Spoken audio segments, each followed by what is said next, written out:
Vamos a continuar en esta noche con nuestra serie Casos de la Vida Real de un Creyente. Estamos estudiando el Sermón del Monte y nos encontramos en el capítulo 5 de Mateo. Ese va a ser nuestro versículo que estamos estudiando, pero quiero comenzar con el libro de Deuteronomio. Si por favor me acompaña usted al libro de Deuteronomio, capítulo 24, por favor. Deuteronomio, capítulo 24, versículo 1 en adelante. Vamos a arrancar con este versículo de Deuteronomio para continuar la parte 2 del tema que estuvimos tratando el domingo pasado acerca del divorcio y el recasamiento o las segundas nupcias. Lo primero y más importante que establecimos en el tema anterior fue el pensamiento de Dios sobre el divorcio. Amén. El estándar de Dios. ¿Qué opina Dios sobre el divorcio? Y a esta posición de Dios en cuanto al divorcio le llamamos el modelo ideal de la ley. En ese modelo ideal de la ley, la relación matrimonial que Dios ha creado es únicamente con una sola persona y es por el resto de la vida. Amén. No se escuchan muy ansiosos, ¿verdad? Amén. Es con una sola persona por el resto de nuestras vidas. Lo que Dios juntó, dijo Jesús, no lo separe el hombre. Lo que Dios juntó no lo separa el hombre. Pero si Jesús dijo no lo separa el hombre, quiere decir que el hombre sí lo puede separar.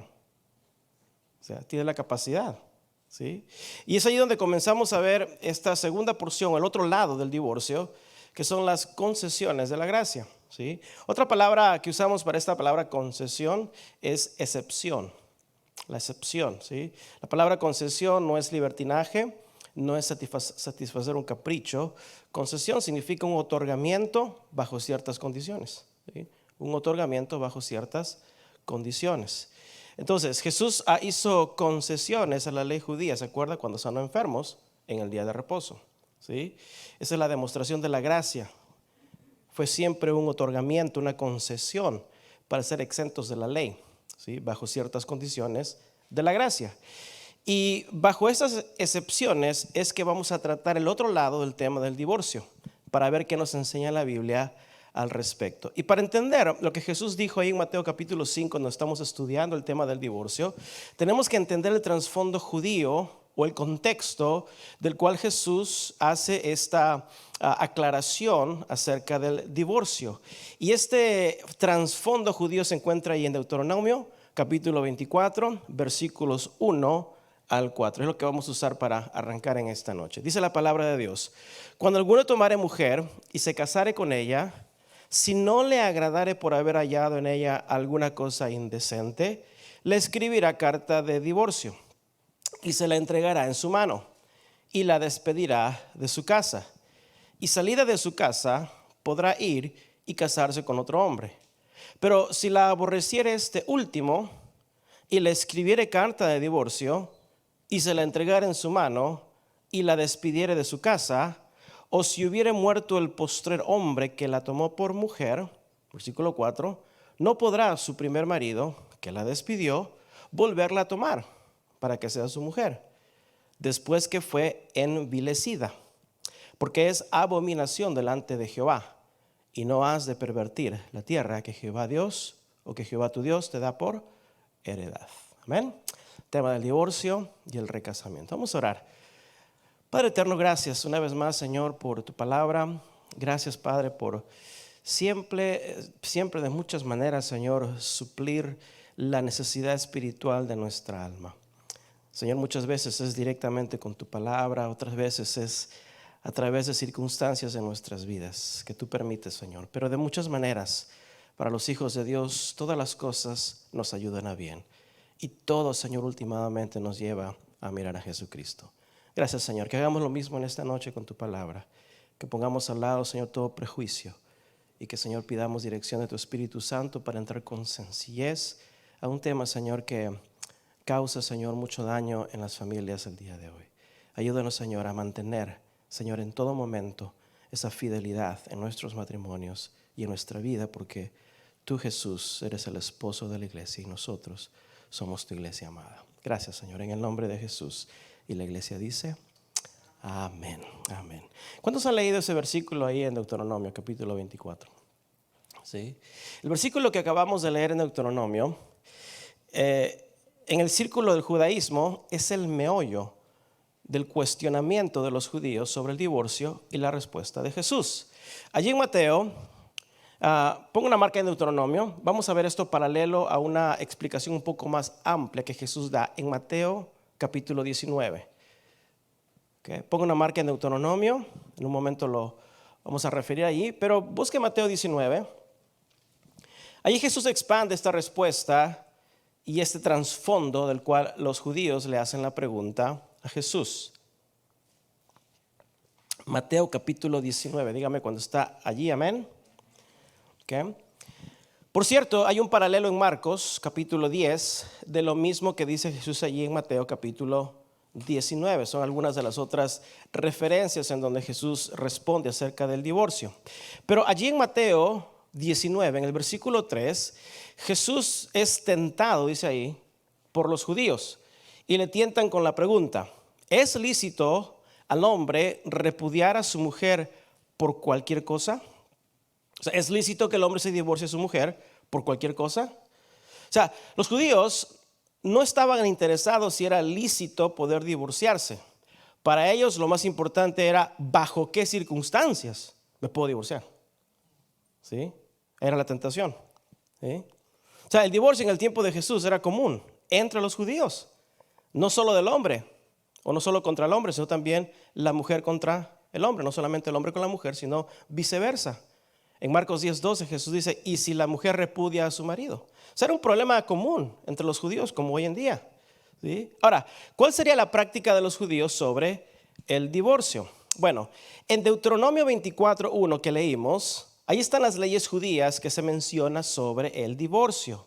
Estas leyes, por cierto, en Deuteronomio fueron puestas por Moisés para el pueblo de Israel, para que el pueblo no se contaminara con las prácticas paganas de otros pueblos. Y en el caso del divorcio, los judíos pensaron que Deuteronomio 24 era un permiso, era una concesión para el divorcio. Porque así comienza, ¿verdad? El versículo 1. O sea, si de alguna manera no te satisface tu mujer, digo, pues dale carta de divorcio. Así lo tomaron ellos, ¿verdad? ¿Sí? Pero sería imposible que Moisés estuviera aprobando o apoyando el divorcio sabiendo que en el deseo ideal del corazón de Dios, Dios repudia. A Dios no le complace el divorcio. ¿Sí? Entonces yo no creo que Moisés hubiera estado apoyando ese aspecto del divorcio.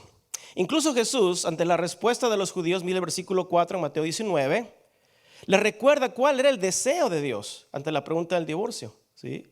Y luego les dice: ¿no habéis leído que el que los hizo al principio, varón y hembra, los hizo? Y dijo: por esto el hombre dejará padre y madre y se unirá a su mujer, y los dos serán una sola carne. Así que no son ya más dos, sino una sola carne. Por tanto, lo que Dios juntó, no lo separe el hombre. O sea, Jesús sabía que la pregunta sobre el divorcio de los judíos era a raíz de que ellos entendieron incorrectamente lo que Moisés escribió en Deuteronomio capítulo 24, versículo 1 al 4. Y los judíos lo confirman, mira el versículo 7.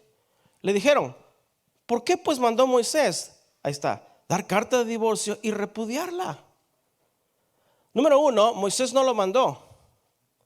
¿Estamos? Así como Jesús, así como la posición de Moisés y Jesús fue simplemente enseñar el deseo de Dios sobre el matrimonio, no dar razones para el divorcio. ¿Sí? Y número 2, Moisés en Deuteronomio no estaba enseñando o dando razones o permitiendo que se dieran cartas de divorcios. Entonces, la pregunta es, si usted ha leído estos versículos anteriormente, es: ¿qué estaba enseñando Moisés en Deuteronomio capítulo 24, versículos 1 al 4? Moisés estaba enseñando que el matrimonio es para toda la vida. El matrimonio es con una sola persona.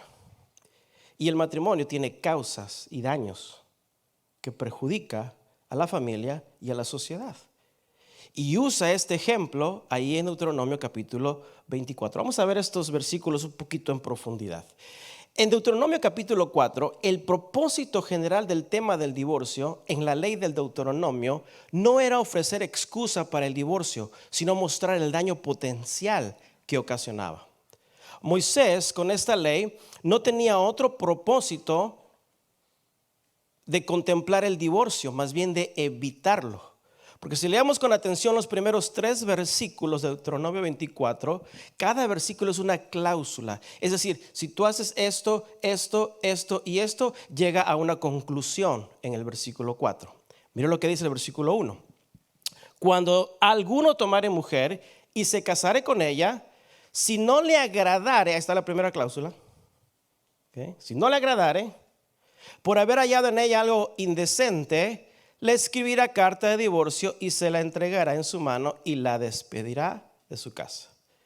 Por cierto, bajo el código de la ley del Hammurabi, Hammurabi era el código de ley más antiguo de la historia, más antiguo que la ley del Antiguo Testamento. Dentro de la ley del Hammurabi, el divorcio era lícito, pero no especificaba las razones, ¿sí? Y la mujer en aquel tiempo era una clase social muy despreciada, ¿sí? Por lo tanto, en el divorcio, en aquellos tiempos, la desventaja siempre tenía la mujer. O sea, el hombre decía, me caes mal, shh, te despido. Y la mujer no tenía voz ni voto, ¿sí? Pero para su protección, detrás del divorcio, en el código del Hammurabi, había bienes que el hombre tenía que restituir si despedía a la mujer. Es decir, si el hombre quería divorciarse de la mujer por cualquier razón, antes de que lo hiciera, se tenía que poner a pensar porque le iba a costar dinero. O sea, había un código penal que estaba condicional con un pago. Había una restitución, había un incentivo monetario para que el hombre lo pensara 2 veces, ¿sí? Y la mujer luego no sea usada como algo para cambiar o intercambiar. Entonces, la primera cláusula que menciona Moisés es que si el hombre la quiere despedir, para protección de la mujer, el hombre le debe dar formalmente una carta de despedida para que ella no sea acusada de cualquier otra cosa, ¿sí? Porque si fuera por adulterio y la mujer era despedida, pues no llegaba a ser despedida. O sea, más bien la despedían de esta vida. Porque ¿cuál era el resultado del adulterio en aquel tiempo? La muerte. Entonces no había esa posibilidad. Entonces, si ella no estaba con marido, tenía que tener una carta que dijera la razón por qué la despidieron de su casa, ¿sí? Para protección de la mujer. O sea, el hombre tenía que formalmente dar una carta de despedida, ¿sí? Entonces, esa carta de despedida, pregunta, ¿le daría la libertad a la mujer a volverse a casar? Bueno, mira lo que dice el versículo 2. Y es donde ha caído mala interpretación. Dice, y salida de su casa, podrá ir y casarse con otro hombre. Ahí está, pastor. Con que me dé carta de divorcio me voy y me vuelvo a casar.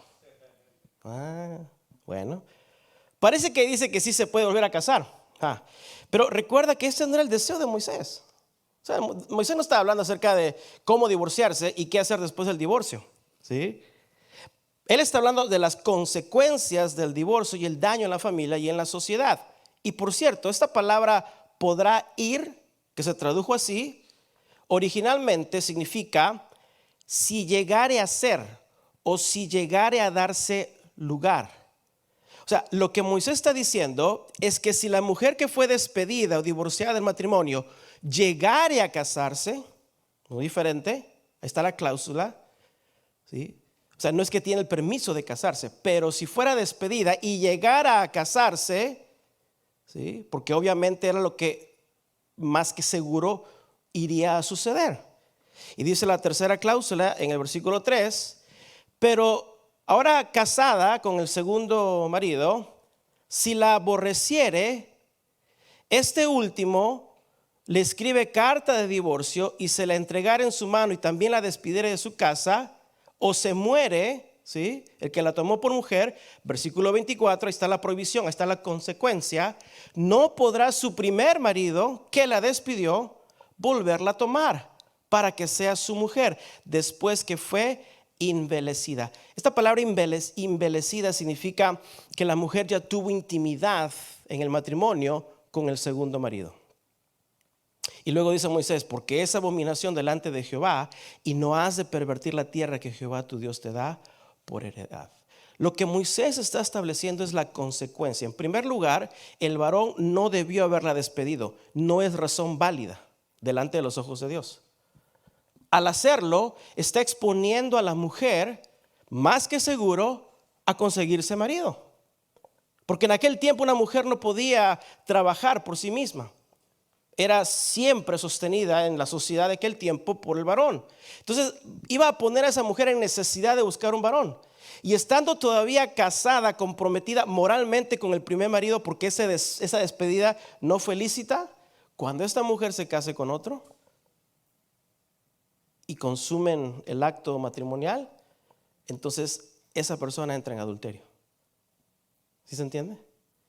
Y el que la despidió le hizo causar adulterio, porque esa despedida fue ilícita. O sea, Moisés no está abogando aquí el divorcio. Está hablando de las consecuencias de una despedida ilícita, ¿sí?, a esta mujer. Entonces, Moisés usa una serie de consecuencias. Si esto sucede, y esto sucede, y esto sucede, la causa es fatal. Porque si luego ese segundo marido se divorcia de ella y se va con el otro, y el tercero igual, la despide, y luego el cuarto, o sea, imagínate el desastre. Hay casos así, ¿verdad? ¿Cuántos matrimonios ha tenido? 4. ¿Se acuerda la mujer samaritana? ¿Sí? ¿Cuántos matrimonios o con cuántos hombres ya había estado? 5. Y el que tenía era prestado, ni era suyo. ¿Sí? O sea, Moisés está estableciendo que el modelo ideal de Dios es una mujer para toda tu vida. Gloria a Dios. Es el modelo ideal. Él no estaba abogando por el divorcio. Sí, pues dale carta de divorcio. Pero el corazón duro de los judíos, así lo entendieron. ¿Sí? O sea, en el modelo que da Moisés, esa despedida ilícita, todavía hay un compromiso moral. Aunque ciertamente una carta pudo haber establecido las razones de la separación, moralmente, porque es ilícita la despedida, hay un compromiso moral. El marido todavía queda moralmente comprometido con la mujer. Por eso cuando llegara a casarse con otro hombre, bueno, en ese consumir del matrimonio, entonces se realiza el adulterio. Es por eso que Jesús, usted recuerda en Mateo 5:32, dice que el que repudia a su mujer hace que ella adultere. Porque la está poniendo en una situación que esa mujer no debería estar. ¿Por qué? Porque delante de los ojos de Dios no hay realmente razón lícita para el divorcio. Amén. Esto no es nada diferente de lo que vimos el jueves pasado. ¿Sí? Esto ya los vimos. Ahí en el versículo 4, en Deuteronomio, dice que si el segundo marido la despide o se muere, fíjate, el primero no la puede volver a tomar. Oye, pero tú dirías, pues ya se murió. Queda libre. ¿Qué? Número 1, digamos que el primer marido se quedó solo. Si el primer marido, muerto el segundo, la vuelve a tomar, acuérdese que en todo matrimonio en aquel tiempo había asunto de dinero. O sea, el marido tenía que restituir a la mujer que despedía. Entonces, si el primer marido la despide, tiene que restituirle. Se va con el segundo. El segundo tiene dinero, se casa con ella, aparte que adultera, se muere el segundo marido y toda la heredad cae. ¿Con quién queda? Con la mujer. Entonces, ahora el primer marido dice, ¿tienes billete? Ahora sí te quiero. Vente, yo te regreso, yo te acepto otra vez. Y luego la mujer puede caer en ese uso nada más de ser una propiedad. O sea, ya con dinerito regresas, luego me enfadas, te despido, te caso otra vez, te da el dinero, se muere, te entrega tu dinero por despedirte, luego te vienes para acá y hacemos negocio. Fíjate. O sea, lo que Moisés estaba tratando de hacer era prohibir y proteger a la mujer, que la mujer en aquel tiempo sea usada como un artículo de compra y venta. ¿Sí? Era para la protección de la mujer. ¿Sí? Y ya la mujer se convertía en un producto. O sea, Moisés establece las consecuencias, la severidad, la prohibición delante de los ojos de Dios y ciertamente ninguna aprobación acerca del divorcio. ¿Sí? Moisés estaba cuidando el honor, la integridad de la mujer para que no sea usada como objeto de intercambio. Entonces, realmente en Deuteronomio capítulo 24, Moisés no establece razones de un divorcio. tampoco de un recasamiento. Y mire ahí en Mateo 19, regresando a Mateo 19:7, lo que dice Jesús. Primero Jesús establece en los versículos 4 al 6 que Jesús no estaba aprobando el divorcio, ¿sí? Entonces los judíos le vuelven a preguntar en el versículo 7. Entonces, ¿por qué pues mandó Moisés dar carta de divorcio y repudiarla? Y Jesús le dice, por la dureza de vuestro corazón, Moisés os permitió repudiar a vuestras mujeres. Mas al principio nunca ha sido, ni es, ni será el plan de Dios. O sea, Moisés no estaba enseñando a repudiar a su mujer. Nunca estuvo en el plan de Dios la separación. Moisés no les dio tampoco una concesión, les estaba dando un ejemplo de las consecuencias si el hombre dejara a su mujer por cualquier razón. ¿Sí? Pero como al corazón de los judíos no les interesaba saber las razones del por qué, ellos solamente querían saber más bien de qué manera me puedo divorciar. A ellos no les interesaba lo que pensaba Dios. Ellos querían saber cómo me puedo divorciar, pues legalmente, ¿verdad? ¿Para qué? Pues para irse con otra, ¿verdad? Por lo general, ¿sí? Y en efecto, en aquel tiempo, en el tiempo de Jesús, habían dos escuelas que tenían dos posturas muy diferentes en cuanto a lo que dijo Moisés. Mire otra vez en el versículo 1 de Deuteronomio 24. Moisés dijo, cuando alguno tomare mujer y se casare con ella, si no le agradare por haber hallado en ella alguna cosa indecente, Dios le escribirá carta de divorcio. La dureza del corazón de los judíos ni siquiera se preocupó del resto de lo que decía Moisés. Nada más se enfocaron en ellos. ¿Y qué quiso decir Moisés cuando dijo si no le agradare? ¿Qué quiso decir? O sea, ellos no estaban buscando el corazón de Dios. Estaban buscando su propio duro corazón. ¿De qué manera me puedo deshacer de ella? ¿Sí? Y ahí se forman dos escuelas rabínicas para responder qué quiso decir Moisés cuando dijo que si no le agradare más al hombre por hallar algo indecente. O sea, ¿cómo le puedo dar carta de divorcio? ¿Qué dijo Moisés? ¿Cuáles son las reglas? ¿Cuáles son las bases? Ese era el duro corazón de los judíos. Y estas dos escuelas rabínicas de interpretación, una era el Shammai. Shammai era el nombre de un erudito judío, un rabí, ¿sí? Del primer siglo. La escuela del Shammai interpretaba estrictamente que el divorcio podía darse solo en caso de algún tipo de actividad sexual inapropiada. Ellos consideraban eso como una indecencia. Llegaban al punto es que si la esposa enseñaba el hombro, ¡zas!, carta de divorcio. Si enseñaba aquí, carta de divorcio. Hasta ese punto estrictamente, cualquier tipo de alusión a una conducta indecente, carta de divorcio. ¿Sí? Entonces, ellos se inclinaban más a la segunda parte de lo que dijo Moisés, haber sido hallado en ella alguna cosa indecente. Ese era un aspecto de la escuela rabínica. La otra escuela rabínica tenía el nombre de Hillel, también de un rabí llamado Hillel. Y ellos se inclinaban en la primera parte de lo que dice Moisés, si no le agradare. Entonces, ¿qué quiso decir Moisés cuando dice si no le agradare? O sea, ellos interpretaron que si tu esposa te caía mal, dale carta de divorcio. El otro extremo. Si te quemaban los frijoles, carta de divorcio. Se le quemaban los huevos fritos, dale carta de divorcio. Despídela. O sea, un extremo. Unos por cualquier razón. Y otros estrictamente algún tipo de obscenidad. ¿Y de qué lado crees que estaba la mayoría del pueblo judío? ¿De qué lado? ¿De cuál escuela? Dale vuelo por cualquier cosa. Despídela. La mayoría de los judíos lo hacían por esa razón. Porque así estaba el corazón duro del judío. Entonces, te quemaban los frijoles, bye. ¿Sí? Hey, te quedó muy salada la comida. Ni modo, adiós. ¿Sí? Se puso fea, despídela. ¿Sí? Los judíos, la mayoría de ellos, por cualquier razón, daban carta de divorcio. Y todavía hasta nuestros días. Fíjate, si te interesa el formato judío de una carta de divorcio judía, ahí está. Yo hablo hebreo, te la voy a traducir. Ah, no. ¿Sí? Si tú lees la carta y traducida al español, ni siquiera da la razón. Este es el documento legal que usan hoy en día los judíos para sus divorcios. Ni siquiera dice la razón por qué la despide. Y ahí dice, ¿verdad? No.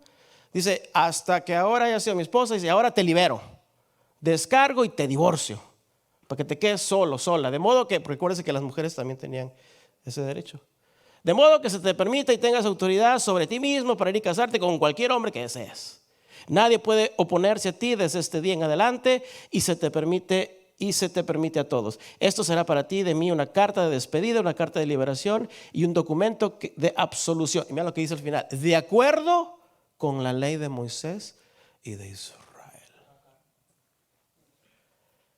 Y el acto legal era escribirla, obviamente, entregárselo en la mano del cónyuge y decirle bye. ¿Sabes cómo se llama esa carta en judío? Get. O sea, get out. Get out. Get. Fíjate, ningún judío hoy en día considera un documento de una corte de cualquier país. Un judío hoy en día no lo considera como un documento legal de divorcio. El único documento legal que ellos consideran es el get. Hasta hoy en día.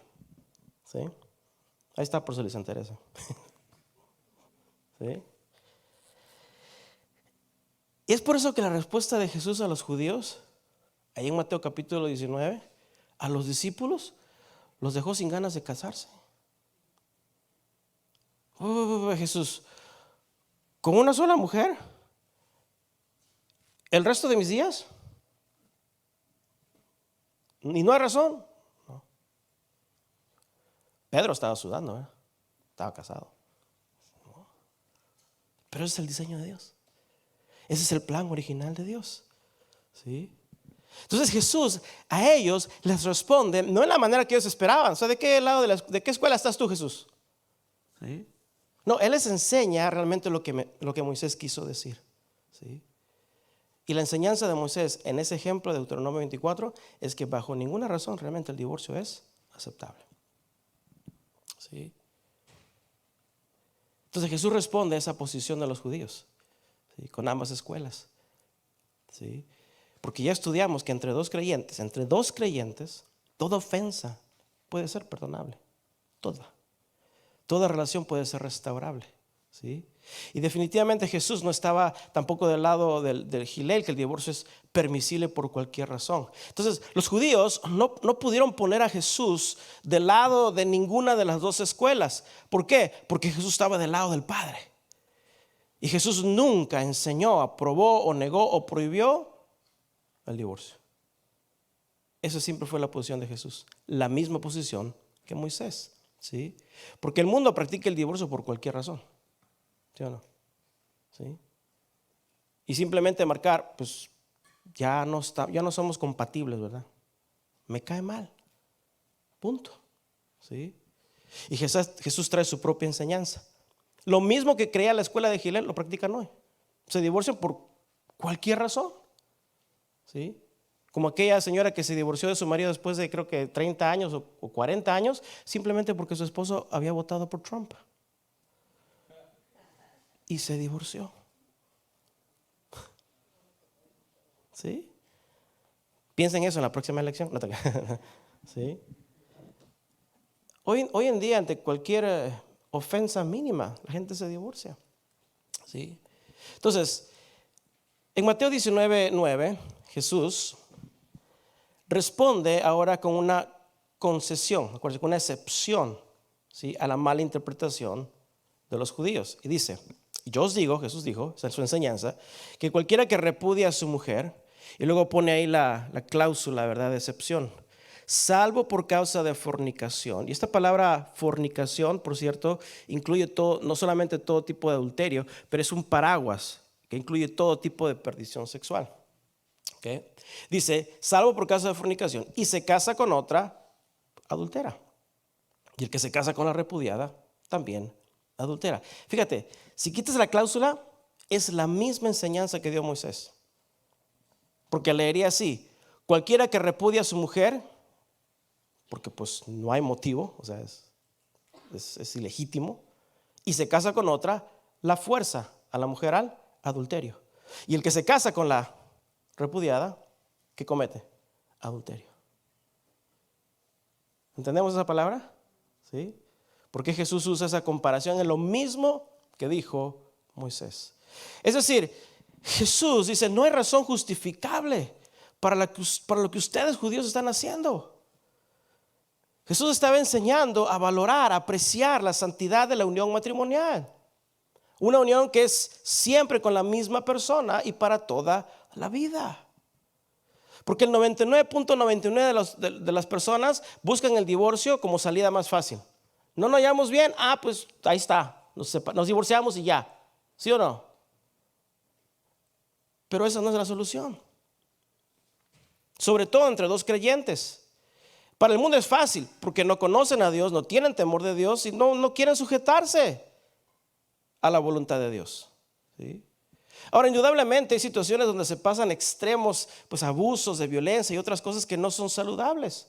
¿Sí? Pero yo digo, si entre una pareja, ¿verdad? Hay uno que es abusivo y no se arrepiente y no cambia, pues es un incrédulo. Y luego Pablo más adelante nos va a enseñar otra concesión, ¿sí? De este tipo de recasamiento. Entonces, Pablo dijo una vez a Timoteo, en 1 Timoteo 5:8, si alguno no provee para los suyos, y mayormente para los de su casa, en cuanto al compromiso de proveer para su hogar, Pablo les dijo, no, en tal caso esa persona ha negado su fe y es peor que un incrédulo. ¿Sí? Entonces, Jesús tendría en mente la enseñanza de Moisés, la destrucción, las consecuencias de la infidelidad. Y es lo único que Jesús deja como permisible, aunque perdonable, la razón para el divorcio, que es lo que todos conocemos como el adulterio. Ahora, ¿qué del recasamiento? ¿Sí? La pregunta, detrás del divorcio, ¿me puedo volver a casar? Y yo le pregunto, bueno, ¿cuál respuesta quieres? ¿Quieres la respuesta bajo el ideal de la ley? ¿O quieres la respuesta bajo la concesión de la gracia? Porque bajo el modelo ideal de la ley del Antiguo Testamento, ni Moisés ni Jesús hablaron acerca del recasamiento. ¿Sí? ¿Por qué? Porque si no había plan original de Dios para el divorcio, pues lógicamente no hay plan de Dios para un recasamiento. Por eso ni Moisés ni Jesús hablaron del tema. Allí en Deuteronomio 24, cuando Moisés dice que si muere el segundo marido, es todo lo que dice Moisés. Él no dice, si muere el segundo marido, puedes volverte a casar. No con el primero, pero cásate con otro. Moisés no dice nada en el asunto. ¿Sí? Incluso lo prohíbe con el primer marido, porque la mujer ya había entrado en una relación adúltera. Es más, quizá le sorprenda, pero el Antiguo Testamento no habla nada acerca del recasamiento, aún después de la muerte original del primer marido. Pero pastor, ahí dice en la Biblia que si muerto el marido, pues la mujer queda libre, ¿verdad? O el hombre queda libre para casarse. Sí, eso está en el Nuevo Testamento. No aparece nada al respecto en el Antiguo Testamento. ¿Sí? ¿Y por qué decimos hasta que la muerte nos separe? Hemos escuchado eso, ¿verdad? En los matrimonios, hasta que la muerte nos separe. Esa expresión realmente no está en la Biblia. Búsquelo. Porque si el deseo de Dios es un matrimonio por toda la vida, o sea, si yo estoy casado y mi esposa fallece o yo fallezco, bueno, voy a hablar de mí, ¿verdad?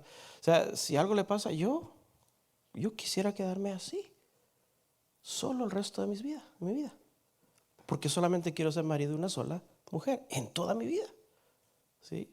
El Antiguo Testamento no enseña. Ahora, cuando hacemos los votos matrimoniales es cierto, habla de fidelidad, ¿sí?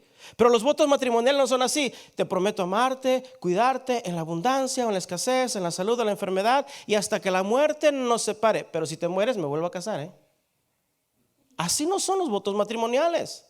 O sea, el compromiso es hasta el final, ¿sí?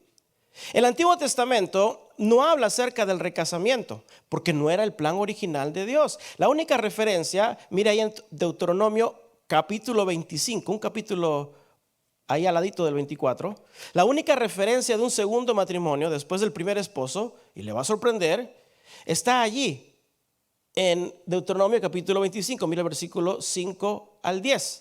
Se lo voy a leer. Estas leyes, por cierto, eran las leyes leviráticas. O sea, el recasamiento permisible entre cuñados cuando uno de los hermanos, él fallece y la esposa queda sola. Es el principio del pariente redentor, ¿sí? Dice en el versículo 5 de Deuteronomio 25. Cuando hermanos habiten juntos, dice, y muriere alguno de ellos y no tuviere hijo, la mujer del muerto no se casará fuera con hombre extraño. Su cuñado se llegará a ella y la tomará por su mujer y hará con ella parentesco. Este recasamiento de una persona, de un marido fallecido con el cuñado, era para preservar la propiedad de un hombre.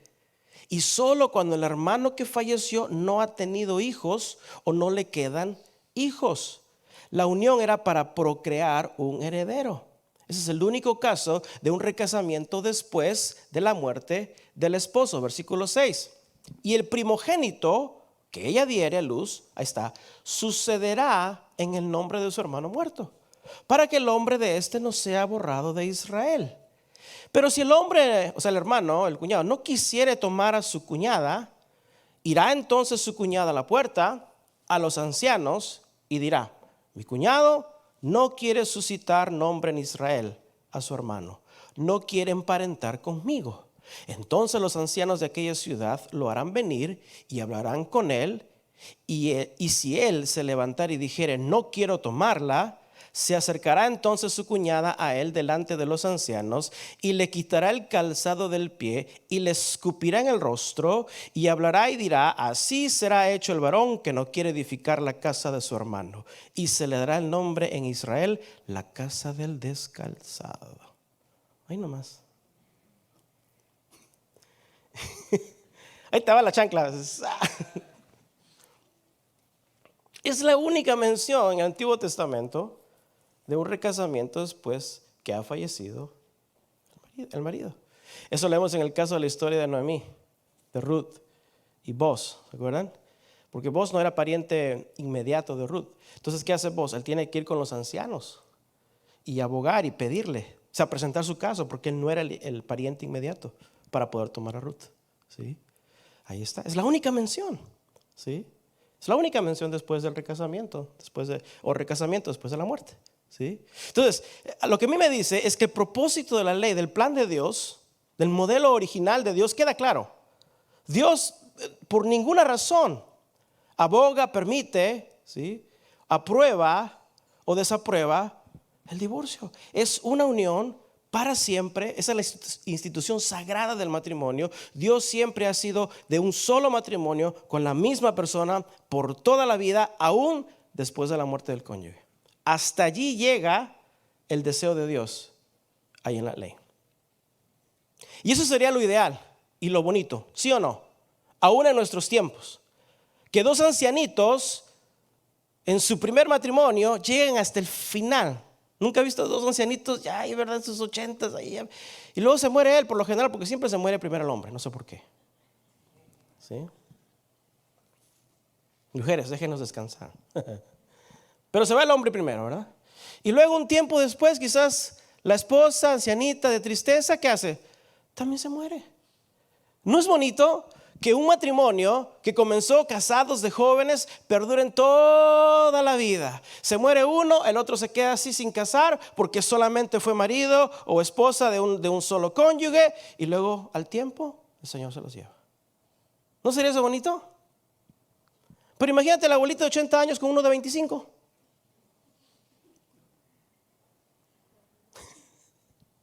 ¿Cómo se vería eso, verdad? Pero bajo la concesión de la gracia, después de la muerte, pues se puede casar, ¿sí? O sea, el apóstol Pablo pone concesiones bajo un sistema, por cierto, diferente del judaísmo con los gentiles. En 1 Timoteo 5:14, Pablo dice, quiero pues, es decir, opino yo, no el Señor. O sea, no es ley, dijo Pablo, es mi opinión, que las viudas jóvenes se casan. ¿Sí? Ahí está la concesión, ¿sí?, que no está en el Antiguo Testamento, de la gracia. ¿Sí? Muere el cónyuge y la persona queda libre. Es lo que todos sabemos, para volverse a casar. Pero Pablo dice que las viudas jóvenes se casen, críen hijos, gobiernen bien su casa, que no den al adversario ninguna ocasión de maledicencia. O sea, que no queden expuestas las viudas jóvenes al deseo natural o a la necesidad de estar con otra persona. ¿Sí? Esta razón es justificable de que se vuelve a casar. Si el cónyuge ha fallecido, es justificable. ¿Sí? Es una concesión a lo que ya vimos no está en el Antiguo Testamento. ¿Sí? Por eso Pablo dice, mejor es que se casen, si así lo desean. Pero, dice Pablo, en el Señor. Es decir, cásense, sí, pero con otro creyente. ¿Sí? No se unan a yugo desigual. ¿Sí? Pero que mientras que el cónyuge esté vivo, pero la separación es a causa de un divorcio. Ahí viene la pregunta, ¿es permisible el recasamiento? Mira, el único que habla al respecto es el apóstol Pablo. Y ahora estamos en el Nuevo Testamento bajo la concesión de la gracia. La audiencia de Pablo es muy diferente a la audiencia de Cristo. Cristo está hablando con judíos. Pablo está hablando con una sociedad grecorromana. El divorcio en el tiempo de Pablo era tan fácil y tan sencillo también como dar, simplemente con abandonar a la pareja. Ni había carta de divorcio, simplemente la dejaba. ¿Sí? Entonces, los judíos, los griegos, fíjate, ni siquiera tenían que cometer adulterio para estar con la más joven. Simplemente dejaban a la esposa que tenían o escribían una carta, ahí estás, y se iban. No había ningún proceso de protección. ¿Sí? Ahora, como dije, la audiencia de Jesús con el tema del divorcio era dentro del judaísmo. O sea, la vida del judío había crecido en torno a conocer a Dios. Todo judío tenía conocimiento de Dios. Era una audiencia que había llegado a tener un conocimiento de la santidad de Dios. Ellos sabían que negar a Dios era una blasfemia. Eso es el judío. ¿Sí? Aunque eran desobedientes, ellos tenían el fundamento de la ley de Dios. Es por eso que la única concesión que Jesús da acerca del divorcio lo dio por razones de adulterio. Es la única concesión que Jesús da. ¿Por qué? Porque Jesús no la aprobó, no lo prohibió, no lo promovió. Jesús simplemente apela al conocimiento de la ley, ¿sí? y concede por las consecuencias de un adulterio. Es la única permisible forma que Jesús habla a los judíos. Porque ellos entendían la palabra de Dios, aunque eran desobedientes, pero conocían a Dios. Pero en el asunto del recasamiento Jesús no dice nada al respecto. Porque entre personas conocedoras de la ley como los judíos se entiende que debe haber una reconciliación. Jesús no afirma el tema del recasamiento, ¿sí? Pero es implícito que en un pueblo que cree en Dios existe el deseo de poder restaurar la relación. Por eso Jesús simplemente usa el asunto del adulterio, en donde la persona queda libre, la persona afectada queda libre para volverse a casar. Jesús no lo prohíbe, no lo aprueba, pero la persona queda libre. Es decir, queda libre sin condenación delante del Señor de optar por casarse otra vez. Esa era la audiencia de los judíos. Pero la audiencia de Pablo es diferente, porque los griegos no habían crecido en un ambiente teocéntrico, ¿sí? No habrían crecido realmente sin conocer de Dios. En el tiempo greco-romano, pues no había realmente consecuencias del adulterio, ¿sí? No había apedreamiento como los judíos, ¿sí? Era ilegal, por cierto, en los tiempos greco-romanos, era un crimen, pero raramente se enforzaba. Y todos conocemos por la historia las perversidades de la cultura romana. Entonces, la audiencia de Pablo es diferente. Pablo no pudo asumir que la audiencia con la que él estaba tratando en su vida social hayan crecido con el conocimiento de Dios. Era muy diferente a la sociedad judía. Entonces, en este tema del divorcio, ya en un ambiente fuera del judaísmo, Pablo se encuentra con otra realidad. Porque ahora se encuentra con la realidad de que puede existir la salvación de un cónyuge, pero el otro ha crecido sin el conocimiento de Dios. No tiene temor de Dios, no sabe quién es Dios, no quiere saber nada de Dios, adora a sus ídolos, es inconverso. Es muy diferente que en la sociedad judía, porque ambos habrían crecido en el judaísmo bajo un conocimiento, temor de Dios. No era así con Pablo, no era así con los gentiles. Entonces Pablo se encuentra con otra condición un poco diferente, ¿sí? Y vamos allá a 1 Corintios capítulo 7, para ir terminando esta porción. 1 Corintios capítulo 7.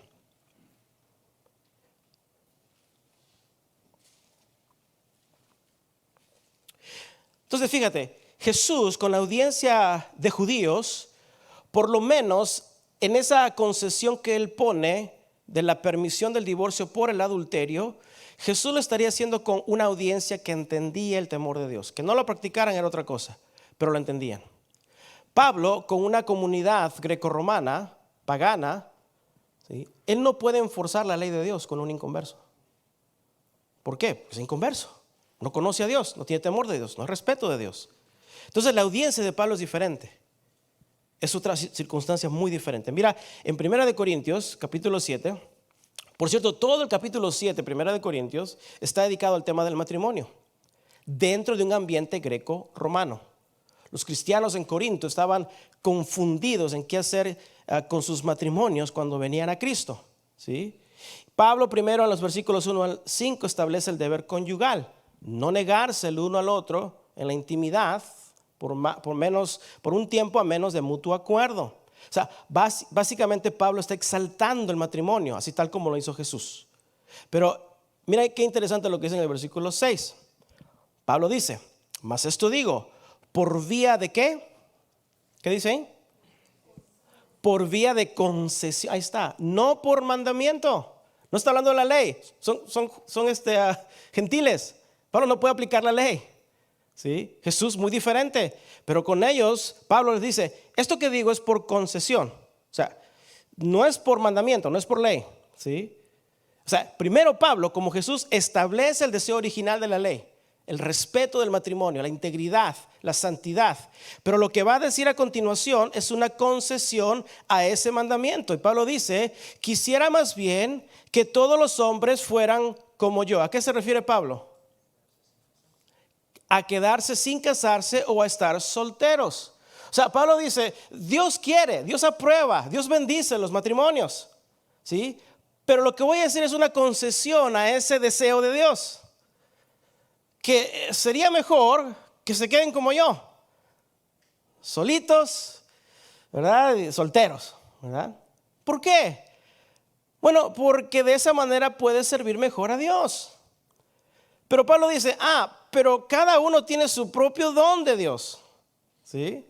Uno a la verdad de un modo y otro a la de otro. O sea, Pablo dice, yo respeto y apruebo lo que Dios dice, que el matrimonio es la institución que Dios ha creado. Pero la concesión que les doy es que sería quizás mejor que se queden solteros para poder servir a Dios. Y Pablo tiene otra enseñanza acerca de eso, porque casado pues hay un compromiso. Hay que atender a la esposa, a los hijos, al hogar, a la familia, ¿sí? Por eso a los solteros aquí a la iglesia le digo, hermano, estoy cansado. ¿De qué? Estoy ocupado. ¿De qué? ¿Tienes esposa? ¿Tienes hijos? ¿Tienes trabajo? ¿Qué?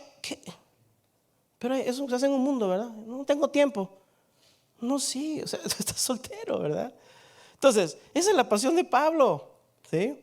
No, si están solteros mejor. Así pueden servir a Dios con mayor atención, ¿sí? Pero Pablo también dice, pero si no te puedes aguantar, porque estás ardiendo, no por la pasión de Dios, sino que por la creación de Dios, o sea, por alguien, ¿verdad? Si no te puedes aguantar, no, mejor que no seas tan Paulino y cásate. Pues cásate, ¿verdad? O sea, fíjate, Pablo hace lo mismo que Moisés. O sea, no abandones a la mujer porque la expones al adulterio. Pablo hace lo mismo. No, si no tienes el don de continencia, no, mejor cásate. Porque ciertamente no quisieras, ¿verdad?, que esa pasión te consuma y te lleve a pecar, ¿sí? No te expongas al pecado por andar muy ardiente de pasión. No, si no tienes el don de continencia, cásate. para que no caigas en fornicación. Versículo 10, ¿sí? Pero los que están, y ahora Pablo cambia, por cierto. O sea, esa fue mi concesión, ¿verdad?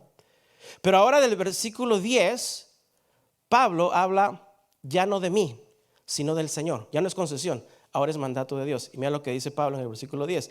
Y los que están unidos en matrimonio, se entiende, los dos son creyentes, es un matrimonio de creyentes. Mando, dice, no yo, sino ¿quién? El Señor, en el versículo 10, que la mujer que no se separe del marido. ¿Sí? Pero mira lo que dice el versículo 11. Y si se separa, quédese ¿cómo? Sin casar. Ande pues. Pablo está hablando a dos creyentes. Por eso Pablo puede dar un mandato por parte de Dios, porque se entiende que dos cristianos van a obedecer en temor a la palabra de Dios. ¿Estamos? ¿Qué? Entonces, y si se separa, quédese sin casar, o mejor aún, reconcíliese, dice ahí, con su marido. ¿Sí? Y que el marido no abandone a su mujer. Lo mismo que está enseñando Moisés. ¿Sí? Pablo habla a una pareja de creyentes en el mundo greco-romano. Ambos entienden quién es Dios. Ambos tienen el temor de Dios. Porque no puedes mandar la obediencia a un incrédulo. No lo va a hacer. O sea, estos están aquí unidos en matrimonio. Y el mandamiento es para ambos. Ahora, yo quiero que notes que Pablo usa la palabra separar para significar divorcio. Algunos argumentan que Pablo aquí no está hablando del divorcio, sino de una simple separación. Bueno, en los tiempos, como ya dije, grecorromanos, el simplemente abandonar a la pareja era considerado un divorcio. ¿Sí? O sea, el simple abandono determinaba el divorcio. ¿Sí? Y sea divorcio o separación, Pablo reconoce que entre creyentes no hay razón lícita para el divorcio. Es más, Pablo ni menciona el adulterio. Porque no hay razón para dos creyentes. ¿Sí? Por eso dice, como Moisés, ya que la separación o divorcio es ilícito, no se casen. ¿Por qué? Porque van a caer en adulterio. Y como enseñó Moisés que el marido no dé carta de divorcio, Pablo dice, no la abandone, no abandone a su mujer, la va a exponer ilícitamente a otro compromiso y por lo tanto al adulterio. ¿Estamos? ¿Perdí a alguien? Dígamelo. Comenzamos otra vez, ¿no? Explicamos mejor, no hay problema. Esto es muy importante. Esa es la seriedad del matrimonio para un creyente, para dos creyentes. Es la seriedad del matrimonio de cuidar, de guardar lo que Dios instituyó como una sana y divina relación. ¿Sí? Pero ahora Pablo se dirige a los matrimonios en donde uno de los dos es creyente, pero el otro no. Esa era la condición en la mayoría de los matrimonios de las primeras iglesias en un mundo donde se practicaba el divorcio por cualquier razón. ¿Sí? Y lo que Pablo va a decir ya no es orden de Dios. Son concesiones que hace Pablo ante una audiencia que no ha conocido a Dios. Y mira el versículo 12. Por eso dice Pablo, y a los demás yo digo, no el Señor, ¿qué? Si algún hermano tiene mujer que no sea creyente y ella consiente en vivir con él, ¿qué dice? No la abandone. ¿Sí? En el versículo 13 es al revés. Si una esposa creyente tiene un marido incrédulo y no hay impedimento de que la mujer guarde su fe, tampoco se divorcie, no lo abandone, no se separe. ¿Sí?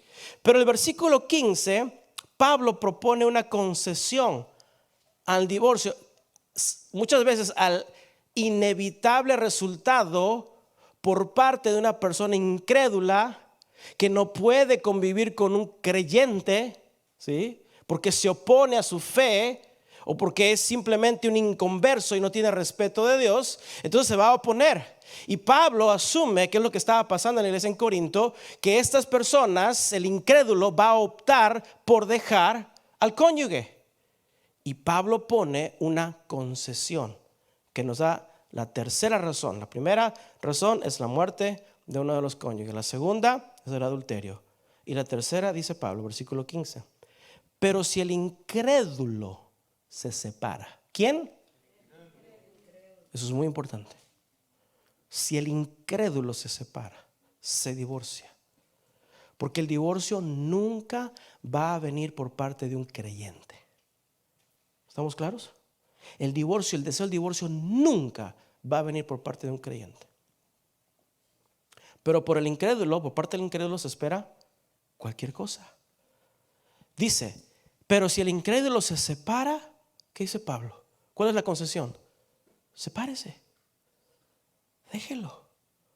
Pues no está el hermano o la hermana sujeto a servidumbre en semejante caso, sino que a paz nos llamó Dios. Tercera concesión. ¿Sí? Pablo usa otras formas, otras palabras, por cierto, para referirse al divorcio. Ya vimos ahí la palabra separarse. También usa la palabra ligado. ¿Estás ligado? ¿Estás casado? ¿Sí? En el versículo 27. Y luego dice, no procures desligarte o soltarte. O sea, no busques el divorcio. Luego usa la palabra libre, ahí también en el versículo 27, para ser usada con una persona que ya no está ligada al matrimonio. Todo el contexto es el matrimonio. O sea que separarse, estar ligado, estar comprometido, etcétera, todo se refiere al matrimonio. Lo opuesto se refiere a la separación o el divorcio, ¿sí? Es decir, no hay cuestionamiento aquí que una persona libre de compromiso sea libre para casarse. La pregunta, que es muy importante, es hacer, ¿cómo llegaste a ese estado de libertad para poder casarte? Eso es lo importante. Y eso es lo que hacemos cada vez que tratamos con casos donde han habido previos matrimonios. Te voy a dar algunos ejemplos muy básicos de cuestionamiento que se hace en estos casos. Hay casos que digo, pues, son muchos, ¿verdad? Pero vamos a ver los fundamentales. Por ejemplo, alguien viene y me dice, pastor, me quiero casar. Ah, perfecto, le digo. ¿Y eres soltero porque nunca te casaste? Sí. O sea que estás nuevito y sin uso. Estoy nuevito. Perfecto. Ok. Entonces, yo le diría, siendo tú creyente, el modelo de Dios es que te cases con una sola persona, tengas un solo matrimonio y lo hagas por el resto de tus días. ¿Qué opinas? Está bien, pastor. Ok. Otra cosa. Y esa persona con quien te cases debe ser con el Señor, o debe ser en el Señor, perdón. En el Señor. Jóvenes, solteros. Con esa persona que te cases debe ser en el Señor. Quiere decir, debe ser creyente. No es una persona que diga, soy cristiano. No. Es una persona que manifieste frutos dignos de arrepentimiento, frutos del Espíritu. Así que a los solteros de esta congregación les digo, escoge bien. Porque delante de los ojos de Dios es con una persona, solo un matrimonio y es para toda tu vida. Amén, jóvenes. Amén. Lo siento si les arruiné la fiesta.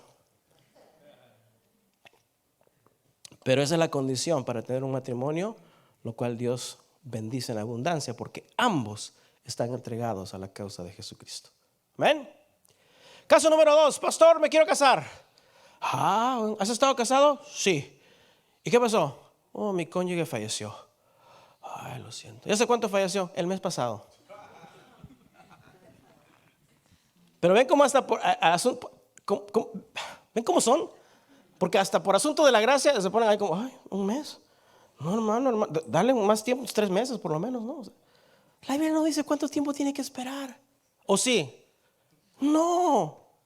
Pero ahí andamos, ay, como que un mes, apenas se murió el marido, ¿verdad? Espérate. Es su opción. Amén. Y a la mente algunos están como, pero un mes, pastor, eso, no lo amó. ¿A ti qué te importa? ¿Es lícito? Es lícito. Ok. ¿Sí? Bajo la concesión de la gracia es lícito, ¿verdad? Pero a veces criticamos, pero bueno. Bíblicamente eso es una concesión. Se murió el marido, se murió la esposa. A veces dicen, ¿cuánto tiempo hay que esperar? Yo no sé. El Señor te pondrá en el corazón ver a tu segundo príncipe azul, no sé. Eso está entre tú y Dios. Pero bíblicamente, la concesión es, eres libre de decidir. ¿Okay? Caso número 3. Me quiero casar. ¿Has estado casado? Sí, 2 veces. Uy. Entonces ya no eres nuevito, estás bien usado, ¿verdad? Bueno. ¿Y por qué te divorciaste? Bueno, con esta última porque me encontré una más joven. Ay, y con la primera porque me quemaban los frijoles. Bueno, en ese caso ni cristiano eres, diría yo. Arrepiéntete, porque lo más importante no es tanto que te vuelvas a casar, sino que no acabes en el infierno. Sería mi consejo, ¿verdad? Ese no es cristiano. Okay. Un ejemplo nada más. El que sigue, digo, número 4, me quiero casar.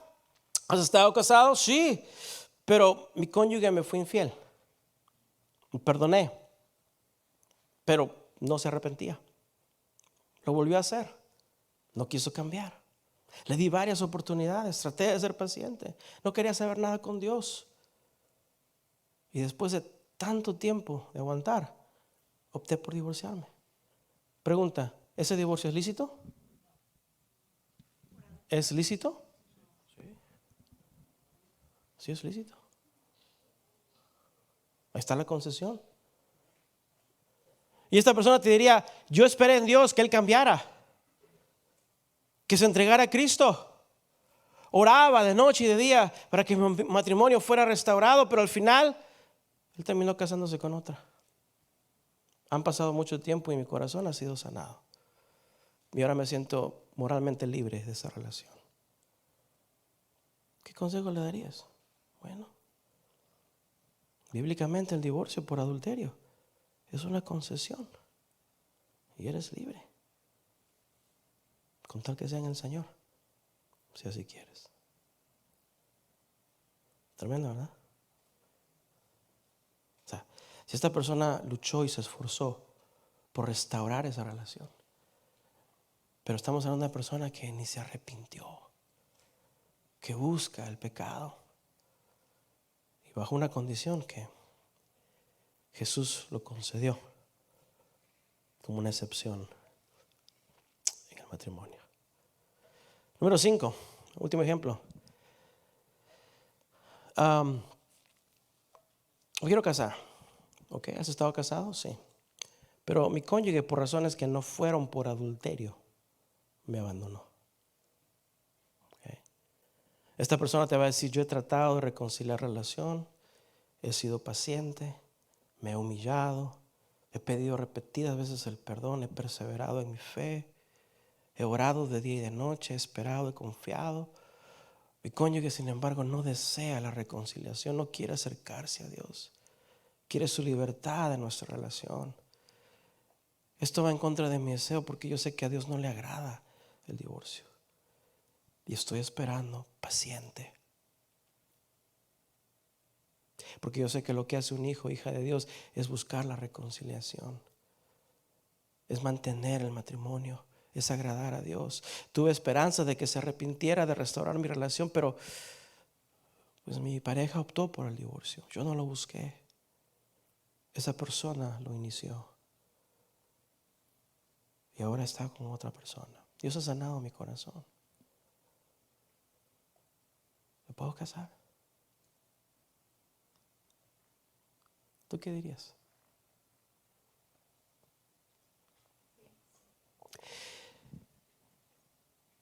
En estos casos es una continua búsqueda de discernir el creyente del inconverso. Y para eso tenemos esta cláusula de Pablo, esa excepción. Dice Pablo, si el incrédulo te abandonare, ¿qué dice? Déjalo.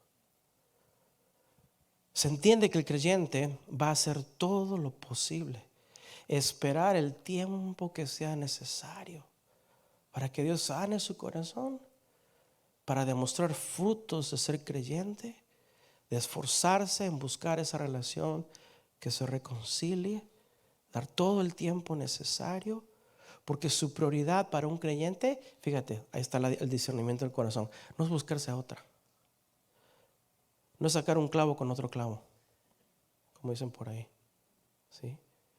Sino su deseo en su corazón ha sido siempre el restaurar esa relación. Pero a un incrédulo no se le puede traer a la iglesia para confrontarlo. A un incrédulo no se le puede hablar con la palabra de Dios porque no la va a obedecer. A un incrédulo no se le puede castigar en la iglesia y despedirlo porque ni a la iglesia quizás va. Son casos muy delicados. Pero Pablo dice, si buscaste de todo tu corazón el restaurar esa relación, pero otra persona escoge hacer lo que claramente a Dios no le agrada, es que esa persona no tuvo o tiene el temor de Dios. Y Pablo dice, el tal no está sujeto a cierta servidumbre. Y lo único que puedes decirles, bueno, si en tu corazón has hecho todo eso, esta excepción está allí. Tú eres libre de escoger. Solo 3 casos. Ahora, hay un montón de variedades de casos. Y como dije, en los asuntos del matrimonio que tristemente acaban en divorcio, tratar de hacer lo correcto es como quebrar un huevo, batirlo y luego regresarlo a su estado original. Cada caso es muy complicado, es muy diferente. Pero una cosa sé, que el principio fundamental de la Biblia no cambia, es el mismo.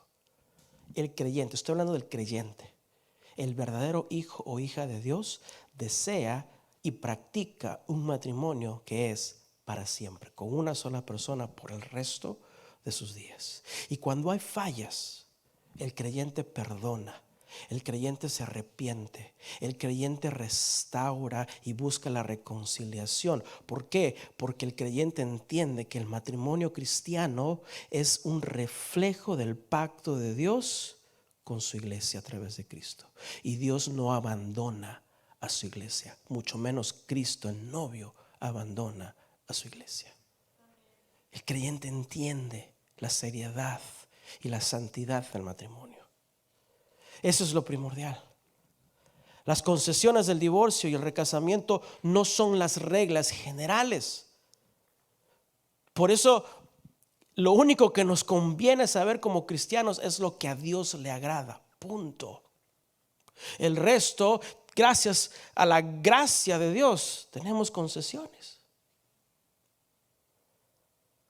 Pero como toda gracia no es para ser abusada, es para ser diligente de buscar hacer lo correcto delante de Dios. ¿Para qué? Para que en todo lo que hagamos embellezcamos el matrimonio más sagrado. ¿Sabes cuál es? El matrimonio de Cristo con su iglesia. Para que embellezcamos el evangelio de Jesucristo. Matrimonios, ¿cuántos queremos honrar a Dios en nuestros matrimonios? ¿Así de fregado como es tu esposo a veces? ¿O tu esposa? ¿Sí? A pesar de las diferencias. Para eso nos ha unido Dios. Jóvenes, ¿cuántos quieren honrar a Dios cuando se casen? Ahí está. Qué bendición que ustedes están recibiendo enseñanza. Sí. Más. Wow. Es una bendición, jóvenes. Que ustedes aprendan lo que a Dios realmente le importa antes de llegar a ese compromiso del matrimonio. Es una bendición y Dios va a bendecir sus vidas. Si con el temor de Dios escogen a esa persona que Dios ha puesto en tu camino, que es un hijo e hija de Dios, que también tiene temor de Dios, te va a ir bien en la vida. Porque ambos van a luchar juntos para mantener una unión que Dios bendice desde la creación. Y lo que Dios junte, no lo separe el hombre. Amén. Vamos a orar.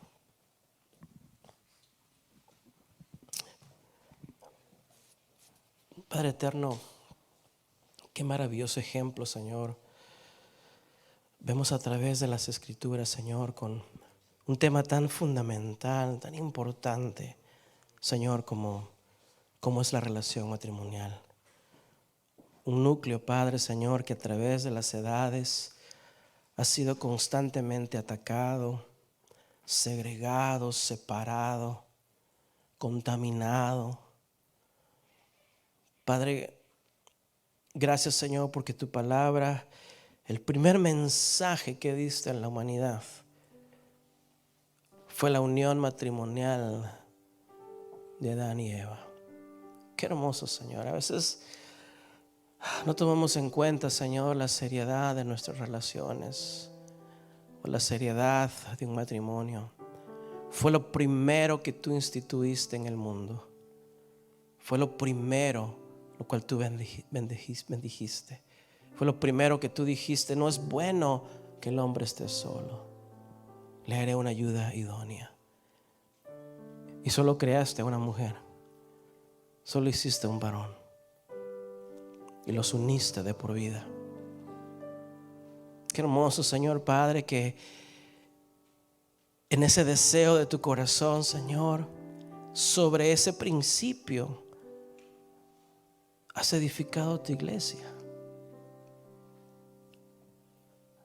Por lo tanto, señores,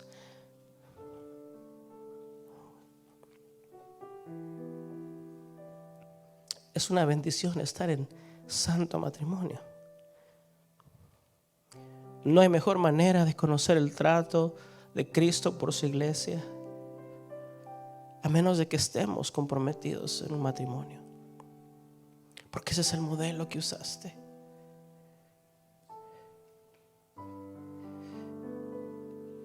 Yo sé, Señor, que nuestras vidas, cada matrimonio, Señor, que tiene temor de ti, tú nos has enseñado a ser mejores personas, a ser más como Cristo. Nos has enseñado el perdón, el verdadero amor. Nos has enseñado la restauración.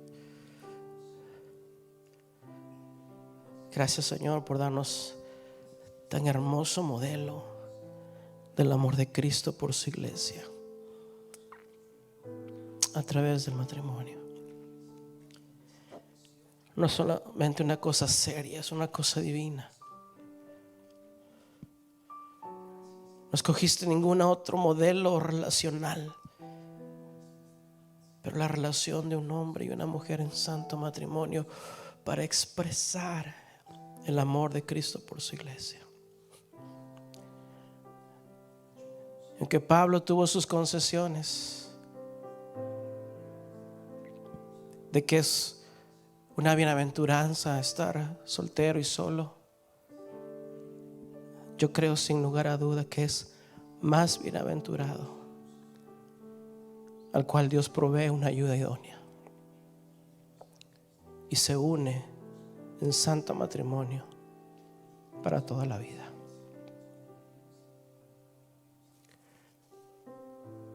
Señor, tú usaste, Padre, la infidelidad en el matrimonio como un modelo de la infidelidad de tu pueblo. Por eso tú nos llamas cada día a serte fiel y ser fiel los unos con los otros. Pero aún, Señor Padre, a veces en nuestra infidelidad, allí, Señor, tú muestras tu amor. Porque nunca, Señor, nunca tú te vas a divorciar de tu iglesia. Nunca, Dios. Tú no la has abandonado. Nunca vas a abandonar a tu iglesia. Porque en ti, Señor Padre, en Jesús, como el buen esposo, siempre existe el perdón, siempre existe, Señor, la restauración, siempre existe el reconciliamiento, Señor. Wow.